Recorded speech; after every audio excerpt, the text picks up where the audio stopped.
Welcome to your property. आज हम discuss करेंगे सेक्शन 37 एंड 38 ऑफ भारतीय साक्ष्य अधिनियम 2023। हम जानेंगे कि कौन से जजमेंट्स इरेलेवेंट होते हैं, कोर्ट जजमेंट को चैलेंज कब किया जा सकता है, फ्रॉड और कल्यूजन का क्या इफेक्ट होता है, इनकॉम्पिटेंट कोर्ट का जजमेंट कब रिजेक्ट हो सकता है। तो चलिए इन सारी चीजों को समझने के लिए ये दोनों सेक्शंस को समझना शुरू करते हैं।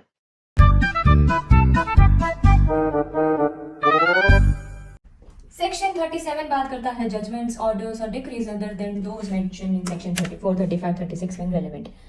अब तक हमने देखा है कि सेक्शन 34 बात करता है प्रीवियस जजमेंट रेलेवेंट है जब सेकंड सूट और ट्रायल को बार करने का क्वेश्चन हो। सेक्शन 35 जो है ये special judgements, probate, matrimonial, admiralty, insolvency relevant और कंक्लूसिव प्रूफ होते हैं। सेक्शन 36 बताता है कि पब्लिक नेचर वाले जजमेंट्स रेलेवेंट होते हैं लेकिन कंक्लूसिव नहीं होते हैं। तो अब हम सेक्शन 37 के बारे में पढ़ते हैं। तो सेक्शन 37 कहता है कि इन तीनों सेक्शंस के अलावा बाकी जजमेंट्स जनरली इररेलेवेंट होते हैं, यानी हर कोर्ट का जजमेंट दूसरे केस में एविडेंस नहीं बन सकता।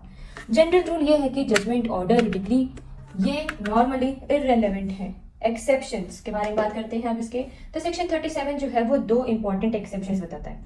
एक्सेप्शन नंबर 1 ये बताता है कि जब जजमेंट खुद फैक्टिव इशू हो, अगर जजमेंट का एग्जिस्टेंस ये डिस्प्यूट का मेन इशू है तो वो रेलेवेंट होगा। जैसे कि ए बोलता है कि मेरे फेवर में डाइवोर्स डिग्री पास हुई थी, बी कहता है कि ऐसी डिग्री कभी हुई ही नहीं है। अब डिग्री का एग्जिस्टेंस ही इशू है तो जजमेंट रेलेवेंट होगी। एक्सेप्शन नंबर 2 के बारे में हम बात करें तो ये बात करता है कि सिवा प्रोविजन के अंडर रेलेवेंट हो। जैसे कि अगर बीएसए का कोई और सेक्शन जजमेंट को रेलेवेंट बनाता है तो सेक्शन 37 उसे एक्सक्लूड नहीं करेगा। जैसे एग्जांपल 34, 35 एंड 36 या बीएसए का कोई और एप्लीकेबल प्रोविजन। फॉर एग्जांपल ए और बी दोनों अलग अलग सी के अगेंस्ट लाइबल का सूट फाइल करते हैं। अब सी हर केस में बोलता है मैंने जो लिखा था वो सच था, ए अपना केस जीत जाता है। कोर्ट बोलती है सी अपने जस्टिफिकेशन प्रूव नहीं कर पाया, बाद में बी के केस में ए का जजमेंट प्रोड्यूस किया जाता है तो ये जजमेंट इररेलेवेंट है। क्यों? क्योंकि ए और बी के केसेस अलग हैं।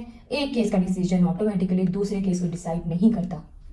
इस सेक्शन का इंपॉर्टेंट प्रिंसिपल है कि one judgment does not automatically become evidence in another independent case. हर केस अपने खुद के एविडेंस पर डिसाइड होता है जब तक लॉ स्पेसिफिकली कुछ और ना कहे। नेक्स्ट हम बात करते हैं सेक्शन 38 के बारे में, जो कि बात करता है फ्रॉड और कल्यूजन इन ऑब्टेनिंग जजमेंट और इनकॉम्पिटेंसी ऑफ कोर्ट में बी प्रूव्ड। मान लीजिए कि अपोजिट पार्टी कोर्ट में एक ऐसा जजमेंट प्रोड्यूस करती है जो सेक्शन 34, 35 या 36 के अंडर रेलेवेंट है। क्या आप उस जजमेंट को चैलेंज कर सकते हैं?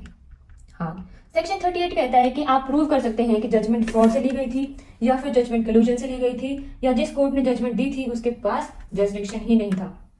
तो यानी कि सेक्शन 38 अप्लाई करता है सबसे पहले कि जजमेंट सेक्शन 34, 35 या 36 के अंडर रेलेवेंट होनी चाहिए। उसके बाद अपोजिट पार्टी जजमेंट को प्रूव करे तब आप चैलेंज कर सकते हैं। ग्राउंड 1 है इनकॉम्पिटेंट कोर्ट, यानी कि अगर कोर्ट के पास जुरिसडिक्शन ही नहीं थी तो जजमेंट चैलेंज की जा सकती है।